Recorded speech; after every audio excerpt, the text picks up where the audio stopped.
This is your ultimate stop for everything sports. The Golden State Media Concepts Sports Podcast. Should I say more? From the NFL, MLB, the NBA to MMA, it's all in here. The Golden State Media Concepts Sports Podcast. Listen now.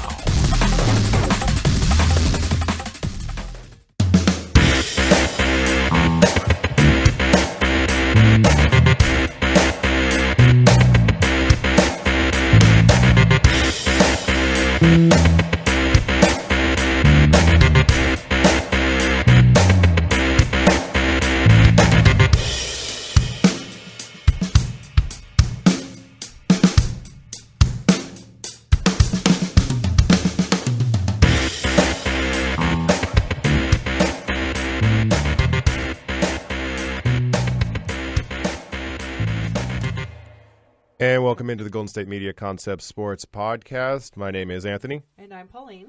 And we're going to start talking today about the game last night between the Golden State Warriors and the Oklahoma City Thunder. So, again, for the 21st time this season, Russell Westbrook had a triple-double. He does that. He's very good at those. He's probably going to have about 95 by the end of the season. I know there's only 82 games. Don't care. He'll find a way to get 95. He's kind of insane, and he's kind of the only guy on the team who can actually help them out. But because the Warriors are, kind of stacked everywhere they possibly can be, they won the game 121-100. And basically after the third quarter, it wasn't that close of a game. Third quarter, they kind of blew them out 37-22. Durant, he had 40 points. Zaza Pachulia had only had 5 points and 6 rebounds, but he had a pretty hard foul on Russell Westbrook. Curry had 24, Clay had 14, 12 for Draymond Green. Just, kind of whatever else around there. But it's basically Russ versus Kevin Durant. Like I said, Durant had 40 points, 12 rebounds, 4 assists, 3 blocks, to where Westbrook, 27 points, 15 rebounds, 13 assists. I guess he had 10 turnovers, so I guess there's a quadruple-double there if you really want to kind of be a hater and talk about that. Quadruple-doubles, third of the season. Dude, he is – here's the thing, we've talked about Russell Westbrook enough times. The dude is a freak of nature, and he's basically just the most angry person I've ever seen play and wants to basically just go after people all the time. Did you see the foul last night? The Zaza hit? Yes. He basically just, tried to make himself into an actual, screen. Forget about, he was just bam, gotcha. He tried to, knock him down. Right. And basically, Russell Westbrook in basically true Russell Westbrook form, he basically said, I got something for the next time I see him, or, to be more specific, I'm going to get his bleep back. Yes. So I'm looking forward to that. Oh, yeah. No, Russell Westbrook angry because when they come back to Oklahoma City, that game's going to be great. Yes. And I'm looking to see what he does. I'm going to see, because what was it, the first game of the season, he wore the photographer outfit or whatever, just to troll the fact that Durant likes photography. Yes. He's very passive-aggressive in some things. It. He's also very direct in other things. So I'm in for whatever Russ does. I don't care. Yeah, I'm all in for it. And I'm sure, of course, on and off the court, he's going to go at them, which I think is funny as well. Well, he says that he and Durant aren't on speaking terms, which I totally understand. Like I said, I think he's just totally that dude. He's taking the breakup very hard. Oh, yeah. He's rightfully so. Yeah. He has the right to be upset. Right. The funny thing is, okay, we talk about Westbrook a lot. We talk about Harden a lot. And we talk about Durant. It is still kind of insane to me that, 5 years ago, those guys were all on the same team. Yeah. Harden would have been Harden if he's still on the team because he would have been a backup, so coming off the bench for 20, 25 minutes. So, he wouldn't be the same dude. But, God, even when it was just Westbrook and Durant, those two were super talented. Even though they couldn't make it to the finals more than one time, now you got them all on different teams. Harden or Westbrook is going to win the MVP. It just depends on basically whose stats are better at the end of the year. Right. It's not even a thing of record because the Rockets are going to have a better record, so they're going to have that advantage. But if Westbrook can do the whole triple-double thing, you basically have to give it to him for the same. Maintain that. Yeah, it's like the thing with in baseball when Miguel Cabrera got the triple-double. Mike Trout might have been better through analytic purposes or whatever, but it's just no, the triple crown hasn't been done since the '60s. You give it to him, and with the whole triple-double thing, it hasn't been done since the '60s. You give it to Westbrook. Mm-hmm. But yeah, he tried. Westbrook tried. like the thing is, his team's not that good, man. Like he has Oladipo, and he shot 17 times. And you have Cantor off the bench, who like is good enough on offense, but there's no like Westbrook is like clearly the best dude on the team. No, yeah, without a doubt. And he's going like 8 of 23 last night because he's just basically every time just trying to do whatever he can, and sometimes he goes out of control. But like it's one of those things where he has to. Because if he doesn't do it, who's going to? Yeah, and who's like gonna step up. So like I'm kind of conflicted on a couple of things because I was gonna say because at the same time it's kind of like, do you not trust your teammates? Well, it's not even that. Like, all? well, no, he doesn't. You know? Yeah. Well, no, because like it's like why don't you trust your teammates? Well, why should I? Kind of thing. Like right. like name me who I like. Honestly, outside of Oladipo, like name me someone who he could trust. Because like Cantor's good for like getting like close to the basket, but as far as like actually creating a shot, like name me a player who you should trust. Like Sabonis is a rookie. Grant stinks. Roberson is basically the guy that you don't guard. Like you just let him shoot, and if he makes them, congratulations to you. Kyle Singler, no. Cameron Payne, no. Abrinas can shoot threes, but that's like kind of one of those like if he's open, he shoots a three kind of thing. Morrow, Collison, Adams, none of those are like offensive dudes. True. So, but as far as the offensive end, yeah. As far as like offensive end, yeah. But like I'm conflicted with Westbrook on one end because I want to see the triple double purely for selfish reasons. No, just yes. I just want to like to witness because like I could totally be a fan of it like opposing team. Like this, I'm a Kings fan, right? Born in Sacramento, all that stuff. All right. But if someone on the Lakers was trying to go for triple double, I would still want to see that. I don't care. I want to because I want to see history. But any team but the Lakers. I know, but I'm saying like if Kobe, whatever reason, decided he wanted to start passing the ball and going for the triple, like I would totally be cool with that. Like I'm a Dolphins fan for the NFL, and I was rooting for the Patriots in 07 when they were undefeated because I wanted to see history. Sure. Now that didn't happen. But Lakers and Kings, and the Kings have stung for about a decade and a half. That's like fine. they can rebuilding year. Rebuilding year. They have been rebuilding the year. That's fine. Rome wasn't built in a day, okay? But we got to put in the work. What's the story about like I'll huff and puff and blow your house down? That's basically the rebuilding thing for the Kings for the last 15 years. Like every time they get a little bit down. True. But no. My point is like with the thing like. I want to see the triple-double, right, for selfish reasons. Correct. But I also want to see Russ get some help. But I feel like as soon as he gets someone else on the team who's like an adequate offensive player, because like Oladipo's fine, but he's just someone else to basically give Westbrook a breather. But if he gets anybody else on the team who's good, he's not getting a triple-double. Yeah, if he's going to do it, he needs to do it this season. So like go nuts, get your triple-double, and then next year and try and get someone to come play with you. Are we going nuts getting your triple-double and losing? Well, no, because they're still winning. Like, they're still 25-19, so they're still actually a good team. But the rest of the season, I mean. What do you mean? Now, because that's something that I have said before, especially last season in the first round for them, is that I think that sometimes, and this is my conflict with Russell, is that when he's on, he's on. Yeah. And we're seeing this. But then sometimes he gets really stuck in that me versus everyone else. Sure. And then they start losing because now he's playing 1-on-5. Yeah. So that's kind of like where my conflict is, and I think is where they struggled last year in the postseason because there were times when he should have gave the ball up. Right.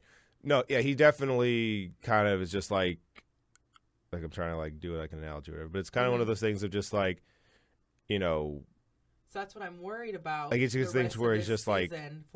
Yeah, he's just like, oh, do you need help? Like, no, I'm fine. It's like, okay, you kind of getting overwhelmed. Like, no, I'm fine.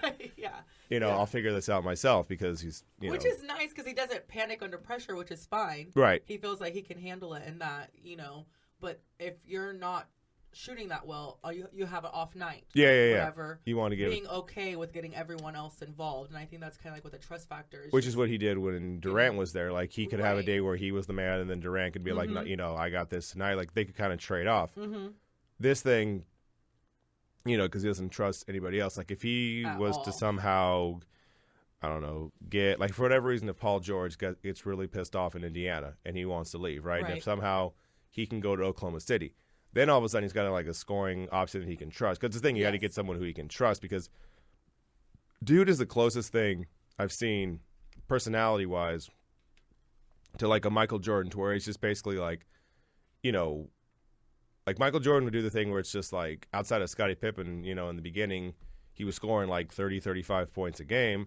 Sure. And it was a thing of just like, well, Mike, why don't you pass to your teammates? Well, why? Right. And like Russ is that. So you got to have someone who he can trust and he thinks like, oh, okay, you're worthy enough for me to pass the ball to. Like he'll pass the ball to you if it's like he's driving to the lane and someone like double teams and he passes off to someone for like an easy dunk. Like, yeah, that's fine. Mm-hmm. But like outside of that, like I don't think he is a thing of just like, oh, this guy's equal to me, da-da-da. Like, but if you get someone, like I said, like a Paul George or someone like that, someone who leaves their own team just because they're angry at the situation, then all of a sudden I think the team can be a lot better because like I said, right now they're, 25-19, so they're probably going to make the playoffs. Now they're going to get their heads caved in once they face the Spurs or the Rockets or the Warriors or whoever. But, yeah, like I said, selfishly this year, get your triple-double, be on par at least for one season with Oscar Robertson, be in the history books like that. Yes. Have us give you your MVP. Everything's great and nice. And then next year, get your other teammates. Because it doesn't matter if he gets teammates this year. Like I talked about Paul George or whoever you want to throw out there. Like, if for whatever reason the Clippers so is this just is like his selfish season. Yeah. Like this is. This is no. What I was trying. I mean. Well, no, because it's like like next year, like if he gets. I don't mean it in a bad way. I'm just saying, like, if you're gonna be selfish and you're gonna try this, no. And you're trying to reach this record, this is the time to do it. Yeah, forget everything else. Right. So he's basically. I love it. Yeah, so this season, because it doesn't matter. Like if he gets Paul George or like I keep going back to him because it's the only one I can think of right now. Mm-hmm. But if he gets anybody like this season, they're not winning the title either way. Like it's going to be the Warriors, it's going to be the Cavs. Maybe if the Spurs can upset somebody, them. Mm-hmm. But they're not winning a title this year, so you might as well have some fun. Like we talked about Russell Westbrook and his breakup. Like this is him basically just going to the club every night, just trying to get some chick. Like it's basically him just like you be you have fun, you go do whatever you want, and then after that, date a nice girl. Like this is his just like you just go nuts phase, right? Okay. You let him do that. You let him have fun, and then afterwards, it's like, okay, come on, you got to have better teammates around you. Right. No, I mean, I'm okay with that. Yeah. I'm totally okay with that. Yeah. And he's doing it, and I mean. And I think people would have more of a problem with it if instead of 25-19, they were like the 19-25. Like if they're under 500 and not because at least this you can say like, oh, he's being selfish or whatever. But at least the team's going to make the playoffs, right? And it makes him super valuable, because he can still. Without Harden, without Durant, without Ibaka, because Ibaka left too last season. I know. Without all those dudes who were on the team 5 years ago, he still has the potential to bring a team to the playoffs, which we're in Sacramento. You can't say that about, like, Cousins. You can never say that about Kevin Love when he was in Minnesota, and you couldn't say that about someone like Chris Bosh when he was in Toronto. Or, yeah, you could actually, but he was always, like, really low seed or something like that. But Love never made it. Kyrie never made it. And DeMarcus Cousins never made it. So at least with Westbrook, you can at least say, okay, he's obviously going to be your number one player, and he's still valuable. You just need other dudes around him. You just need other dudes around him. Right. So, I mean, I guess we'll have to continue this I almost said Westbrook. I mean, Russell Westbrook saga. I mean, I'm hoping that he can break this record as well. Yeah, like I'm all down. The thing is, we'll match it at least. Yeah, but the thing is, even with him, like I want to see him get a triple-double because he's honestly my favorite player in the league. Like maybe not my favorite to watch because Curry still does weird, insane things that I love to actually watch. But as far as just like someone who like just I love to watch, like Westbrook's probably number one. But outside of that, like you saw the potential to have him get a triple-double, and Harden's not far off. Yeah, no. Harden's got like 8 rebounds or something like that. Like he's like right behind him. Mm-hmm. So like if he gets a triple-double, then he could get the MVP, and then everything we're talking about Russ is just like, oh, you didn't even get your MVP. But yeah, I'm just totally in for this whole thing. Whatever Westbrook does, I'm all in. It's going to be great. So, and with that, we're going to cut it to our next break. Well, I guess our first break, actually. Then when we come back, we have an injury update on Rudy Gay from last night's games, as well as the scores from last night and some more sports action. So keep it locked here. You're listening to the Golden State Media Concepts Sports Podcast. We'll be right back. Tired of searching the vast jungle of podcasts? Now listen close and hear this out. There's a podcast network that covers just about everything that you've been searching. Hey! The Golden State Media Concepts Podcast Network is here. Nothing less than a podcast bliss with endless hours of podcast coverage. From news, sports, music, fashion, cooking, entertainment, fantasy, football, and so much more. So stop lurking around and go straight out to the Golden State Media Concepts Podcast Network. Guaranteed to fill that podcast itch. Whatever it may be. Visit us at www.gsmcpodcast.com. Follow us on Facebook and Twitter, and download us on iTunes, SoundCloud, and Google Play.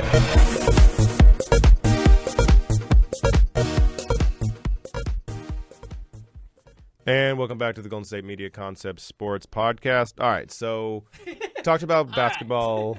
Talked about basketball last segment. Now we're going to go to baseball, specifically the Hall of Fame. So they released the nominees, or not the nominees, the actual finalists who made it into the Hall of Fame yesterday. Right. So you had Jeff Bagwell, Tim Raines, and Yvonne Pudge Rodriguez making it to the Hall of Fame. So people that were barely left out, you had Trevor Hoffman, who had 74%. He's basically 5 votes short of making it into the Hall of Fame, and it's a thing of he'll basically make it in next year because he was so close. Right. They'll just let him get in next year. That thing happened last year with Bagwell. Gotcha. Tim Raines made it in. This was his 10th and final year on the release ballot for people to vote on. The as far as this goes, outside of that, it goes to basically a different committee that can vote you in. So Tim Raines got in. Vaughn Rodriguez got in on, I believe, his first nomination. Jeff Bagwell got in, and you got people like I said, Trevor Hoffman, who was barely out of it. Vladimir Guerrero had 71.7% of the vote. Edgar Martinez, Roger Clemens, Barry Bonds, Mike Mussina, Kurt Schilling, Lee Smith, Manny Ramirez. All these guys didn't make it, and someone like Bonds and Clemens, they were basically like a little more than 20% short of the votes that they actually needed to get in, and they're kind of like the weird things because they were like legit two of the best people in their sport at the time. The problem was, allegedly, they were hopped up on all the steroids, like all of the steroids. Like Bonds grew like Incredible Hulk style. So, but the thing is, like, he never got tested positive for any, actual steroids. And Roger Clemens actually went to Congress and went to like an actual court and basically argued that he didn't take steroids, even though he probably did.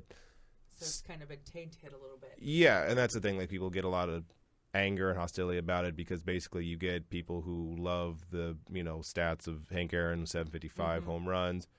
You get Roger Maris 61 home runs in the season, and they basically in the 90s and early 2000s basically like smashed all those records. Like it didn't matter what it was. It was like, oh, I've known that record since I was a kid. Yeah, cool. Now we're gonna hit these 500-foot bombs, and we're gonna basically take a sledgehammer to all those numbers you loved as a kid, which pissed people off. But it's kind of a weird thing. So, like, we don't like Bonds and Clemens, right? Because they had all the juicy juice. But there's a lot of, and again, like, most of these are just like rumors. Like, Manny Ramirez actually tested positive for something, right? So I get that with him. Sammy Sosa had a cork bat incident and had a lot of allegations. And Mark McGwire legit had Androl, which is like an actual steroid, in his locker. And they looked at him, it's like, why do you have that there? And he's just like, it's fine. Like, that was like in the mid 90s and no one cared, right? Like people saw it and it was just like, it's fine. Yeah. So like you have those things. You had last year Mike Piazza go into the Hall of Fame, who for most of his career, people thought he was doing steroids because he got bigger and has the most home runs of any catcher of all time by a legit amount. And also he had back knee, which is kind of one of those like telltale signs. Also, there's certain things you can you kind of see, and you just develop. Yeah, and he also bulking. He also threw a broken baseball bat back at Roger Clemens in the World Series one year. So a little bit of roid rage. So they elected him in last year, which is one of those things where it's just like, okay, why do you let him in and why do you not let him in? Where's the line with the whole thing? Yeah. And then with Jeff Bagwell this year, same thing. They basically always assumed that he took steroids. Again, never thing proven. Like, at least with someone like Bonds, there was always like this alleged like positive test that was out there, and you could at least see his body go from like, oh, okay, cool, that's a baseball player, to like, okay, Barry, what you didn't lift weights, shut up, that's not what you did. Oh, Barry. And with Bagwell, the same thing. He got like pretty legit big, but his numbers were so good, but they always had those suspicions about him. So you let him in. And Pudge Rodriguez basically won a World Series in 1997 with the Florida Marlins. And the season after that, when he came back, was down like 25 pounds. So he lost a lot of weight, and it was like, why did you got big, now you're small, like what did just off season. Yeah, you didn't diet, like that's not, you weren't fat, that's not like, that's not what happened. But so these two had suspicions with that. Reigns didn't have any suspicions. The reason he didn't get in the Hall of Fame was A, because he was a jerk to the media because he didn't care, and B, there was allegations about him doing other nose candy type stuff, and other just drugs in that kind of area. So they didn't like him. They don't want to let him in. So sprinkled. Well, dude, baseball has so many things. Sprinkled. Like in the 70s, they had what they called greenies, which are basically just uppers to basically keep you kind of awake or whatever, which also drugs. Yes. But that's fine. Don't worry about that. Babe Ruth played with guys who were like old white guys who were plumbers. Not the same kind of playing field that we're in now. So, baseball's always had the weird thing of not exactly being equal. And even back in the 90s and early 2000s when everyone was doing steroids, yeah, it was an uneven playing field, but, allegedly a lot of them were doing it. Right. So it was like the most uneven but even playing field. Yes. So, you elect these three guys. On how much. Right. And don't get me wrong, Tim. Considered. Yeah. And Tim Raines was, legit, a great, great, great player. Dude, for, a good 8-year run, was an all-star, straight 7 years straight. He was an all-star, led the league in stolen bases like 4 times. The dude was one of the best players in the game, and like I said, he just had some stuff outside of that. And they did the thing where this was his final year on the ballot, and every year he kind of got a little bit more and more and more. And so finally, they were just like, okay, fine, you can get in, which is seems kind of pompous and whatever else like that, to finally be like, oh yeah, we'll let you in now. And he had this whole oh, I'm so thankful and speech, whatever, but I'm assuming inside he was just like, these mother you make me wait this long. Yes. Right. Yes. But now next year you're gonna have a thing where it's Trevor Hoffman, he's gonna get into the Hall of Fame because you were legitimately 5 votes short. Vladimir Guerrero's gonna get in because he got basically 72% of the vote. Like I said, you need 75, so he wasn't far off either. Everything after that, it's 58, 54, 53. So, everything after that, it's one of those things where, maybe Clemens and Bonds get in, but it's just basically people who don't want to let them. Yeah, because we could talk about, allegations with Bagwell, allegations with Pudge, allegations with this, that, and the other. Bonds and Clemens are basically the poster children of that whole thing, right? Because they were so good, and their dominance was, so far above everybody else. Yes. Bagwell was a really good player. Ivan Rodriguez was a really good player. Bonds and Clemens were basically miles past everybody else as far as their talent actually was. Bonds is the best player I've ever seen in my life. That dude, I think I literally tracked this one time. I was bored when I was young. It's fine. Don't worry about it. Towards basically that dude never, in the 2002 season, him actually swinging and missing, he never did that. I don't remember what the exact number was, but I want to say it was 100 and something times. And they play 162 games in the season. There would be a week gone by where he didn't swing and miss at a pitch because he was so locked in, either because A, he was a great player, or B, because he was on all the drugs. And they were so legitimately beating down everybody that was also on, because you talk about uneven but even playing field. Yeah, but they were just already Hall of Fame worthy. And I was going to say, their talent was already their talent was already an 8 out of 10. Yes. And the steroids brought everyone up to about an 8 out of 10, and then they went to a 13 out of 10. They were just oh no, we're already above. They legit beyond. A manager literally one time walked Bonds with the bases loaded, literally giving the team a run. It was no, it's fine. We'll give you one, because if we let you hit, we're going to get 4. We're going to lose the game. It's fine. We'll give you one. Yes. Which is the most insane thing I've ever seen in my life. You're actually just going to say yeah, fine, you can get a run for free. We'd rather, yeah. But so this whole thing now with the Hall of Fame, basically no one, we judge these whole things off of Bonds and Clemens, because now you legitimately have people like Pete Rose, who's on the Hall of Fame because he bet on baseball. You don't have the home run king and Barry Bonds, who's not in there. You don't have maybe the best pitcher since World War II in there with Roger Clemens. It's all these things where it's just okay, you have a Hall of Fame, which is supposed to have all your best players, but legitimately at least 3 of your best players, they're not in there. And people make arguments because it's basically just people being high and mighty and just basically saying well, he cheated, so did a lot of other dudes. Ty Cobb might have killed a guy. There's a lot of things If in there, just say where is that cutoff line? Right, Yeah. just say like What's alleged acceptable? steroids or something like that. Just like it's a plaque, it's something where it's just like you have their picture and everything else like that. Just like have a little like Asterisk. Yeah, you have an asterisk or just have some writing on that says like may have taken steroids, and that's it. So that when the kid's like, what is Barry Bonds? Steroids. Just like write it. So like, are we gonna let him? That's the thing. Though. Eventually they will. That's the thing. Eventually they will let him into the Hall of Fame just because the dude his is 10th year. Maybe his 10th year, maybe Make him not. Suffer. Yeah, because Just to try to prove a point. they tend to do this kind of stuff. Yeah. They just kind of say like, "Oh, we're not going to give it to you now. We're going to make you wait," like they did with Reigns. Mm-hmm. So maybe in his 10th year they actually let him in. If not, like he'll get in at some point, just because basically people of like our generation, stuff like that, we don't care. Like right. we don't like.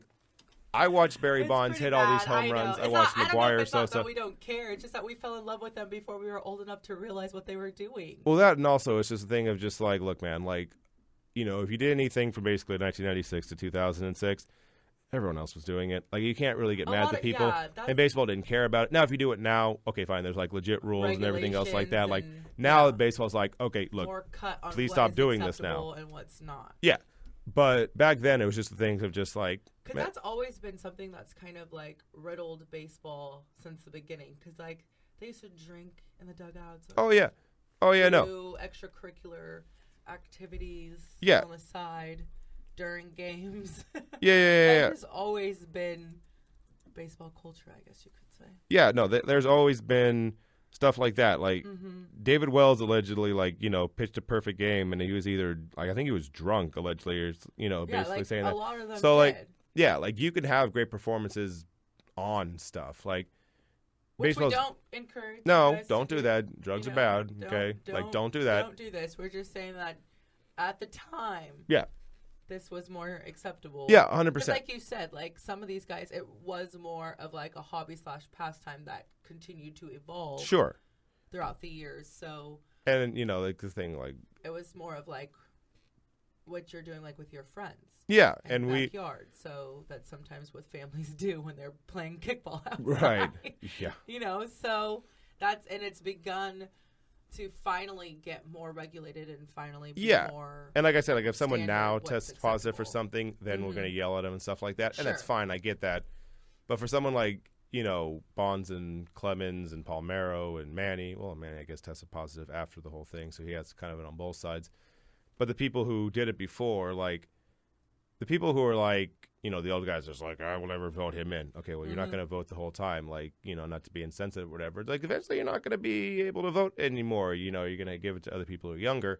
And there are younger people who don't like it either. Right. But there's more people that are around our age that's basically just like, look, man, he's like amazing. Like, let him in. And eventually he will be. Either it's in this 10th year or when he's basically on another, section of voting, whether they can vote him in, stuff like that. So, eventually they get in, but it was just one of those things where he's still pretty far off.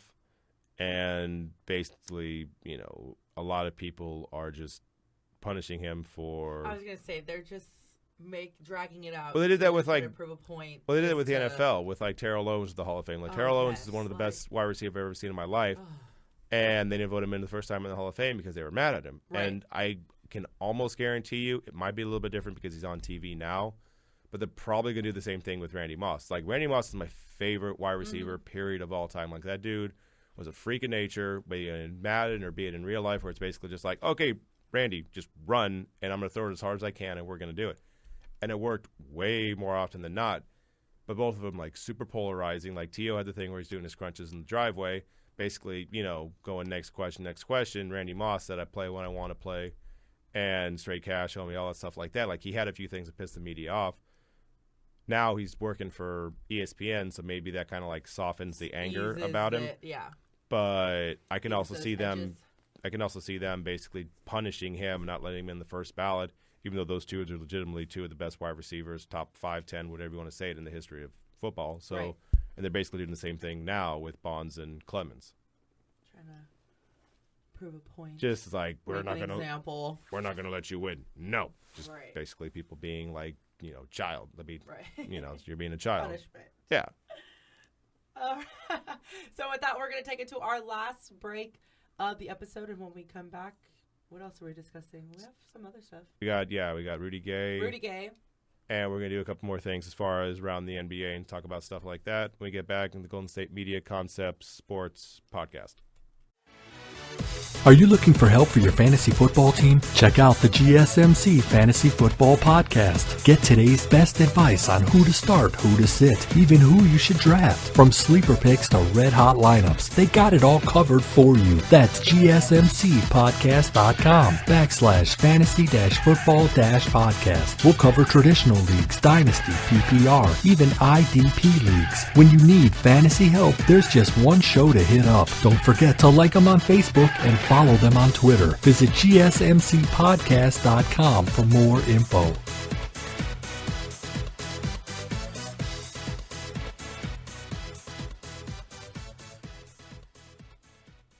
And welcome back, everyone, to the Golden State Media Concepts Sports Podcast. So we're getting ready to wrap up this episode, but we wanted to share an injury update as well as Russell Westbrook in Russell Westbrook fashion and what he decided to do in last night's game. And it cracks me up.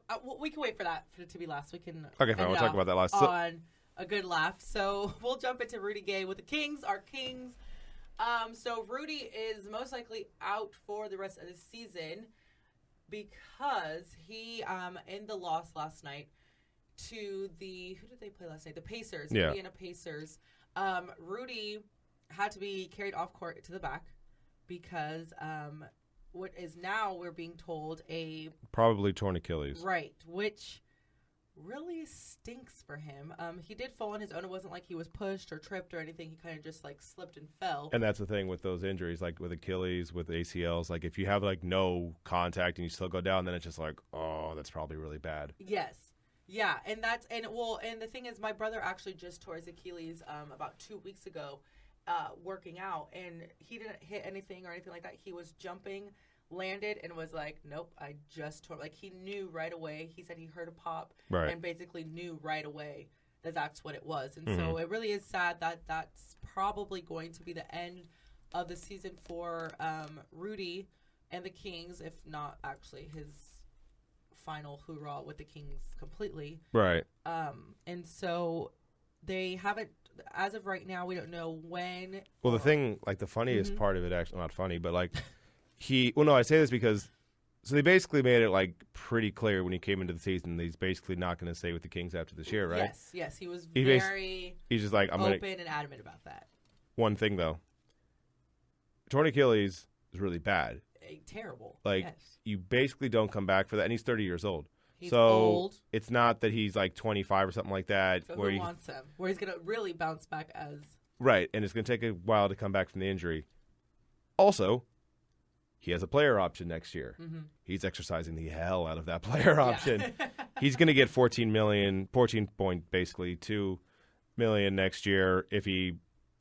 does the player option. And at this point, like, I understand he's gone the whole season. He's been like, oh, I'm going to, go be a free agent. That's fine. I don't blame him in this slide if he's just like, yeah, you know what? Kind of give me those $14 million. Like, I kind of would like that. Can I have that? Thank you. Because if he doesn't, he's not getting anywhere close. I understand that the NBA salary cap is, like, skyrocketed and you're getting all that money. But at the same time, high on that value. Yeah, with the torn Achilles at that age, to a player who's already kind of like one of those like inefficient kind of players who like shoots all the time and kind of inconsistent. Yeah, and hasn't won things. It's one thing if you can be that and be Carmelo, right? Carmelo at least is someone who's like a elite player. Like Rudy Gay doesn't have an all-star game to his name, so like he's not going to get a bunch of money on that, especially because we literally have instances where he was in Memphis, they left, got better. He was in Toronto, he left, they got better. So, like, there's literally, like, instances where it's just like, oh, yeah, they left and they were better without you. Right. So now that he's injured, he's probably just going to say, like, yeah, I understand what I said. I want my money. Give me my money. And the fans can be mad. And I get the fans are going to be mad because it doesn't help the team out. But also Rudy Gay's like, yeah, you take $14.5 basically $1 million too. So it's not official that he has a torn Achilles, but that's they assume. And the fact, like you said, that he went down without contact, that's probably what's going to be. And like I said, just hearing from what my brother was sharing when he tore his, is that he like knew right away. Right. and so I'm sure. Was it just like a pop that he felt or something like that? He said that he actually heard it pop. Yeah. And that he came down and he was like, something is not right. Yeah. And so. And that's I've never met your brother, but he's not like a world-class athlete who like knows their body like super well. Sure. Who's like, oh my God, I don't feel the same. Well, my brother's pretty active, but like that's what I'm saying. So for guys like Rudy, my brother, or like just athletes in general, who take care of their bodies and can tell when something's a tad bit off. It doesn't need a whole dramatic scene or, like you said, a collision or stepping wrong into a hole or something to know, no, my Achilles is messed up right now. Yeah. And so, so hopefully, if he needs surgery, I'm sure he's going to get that right away to try to work on that because that's like the best thing possible for him and his foot. But moving along to our last funny thing. So we're going to circle back. Of the day. We're going to go back to Russell Westbrook for 1 second. He, So if you guys haven't seen in the game last night, Russell decided he was going to play by Russell's rules. Yes. And so he was in it.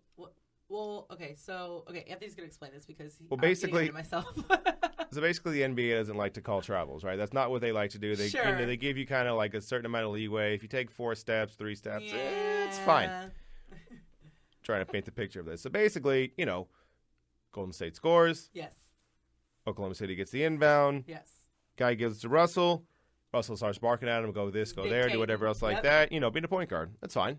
Not a problem. Turns around, literally takes 6 steps. 6 full steps. Literally takes 6 steps. Tiny stutter steps. No. Full steps. Like he's darn near to the half court line. He basically gets to half court, and then all of a sudden you hear like the referee, blows the whistle, and like, Russ looks confused, like, "What are you doing? What are you calling? What are you calling?" And meanwhile, like Steph Curry and all the Warriors, are like, "What are you doing?" He literally walks. Like he literally walks to half court. Like I saw jokes on Twitter calling him like because he got Le'Veon Bell in the NFL, called him Le'Veon Westbrook. Basically, just forgot what he was doing. It was just one of those things where it's just like Russ. He walks, and then but my favorite is that he literally looks at the ref like, "What are you doing, blowing your whistle right now?" Yeah. Like what in did the I do middle wrong? of a play. You took 15 steps. He's like, "You're gonna call that on me?" Right. You're gonna call that on me? Right. He was like personally offended. Like it was like a slight to him. So upset. Yeah. And again, you see how the refs treat me. I could just hear him. He's like, "See, you can't do anything without the refs and blow the whistle on stupid ticky-tack stuff." And I can see like Oladipo something look at him. It's like, his own teammate being like, "You can't walk to half court." Like I understand superstar calls and everything else like that, but you can't walk to half court. That's not how it goes. That's the thing. It's like not like little stutter steps. It's steps with a purpose. Yeah. So, and with that, we're going to end this episode of the podcast. You've been listening to the Golden State Media Concepts Sports Podcast. I'm Pauline. And I'm Anthony. And we'll talk to you guys next time. You've been listening to the Golden State Media Concepts Sports Podcast, part of the Golden State Media Concepts Podcast Network. You can find this show and others like it at www.gsmcpodcast.com. Download our podcast on iTunes, Stitcher, SoundCloud, and Google Play. Just type in GSMC to find all the shows from the Golden State Media Concepts Podcast Network, from movies to music, from sports to entertainment, and even weird news. You can also follow us on Twitter and on Facebook. Thank you, and we hope you have enjoyed today's program.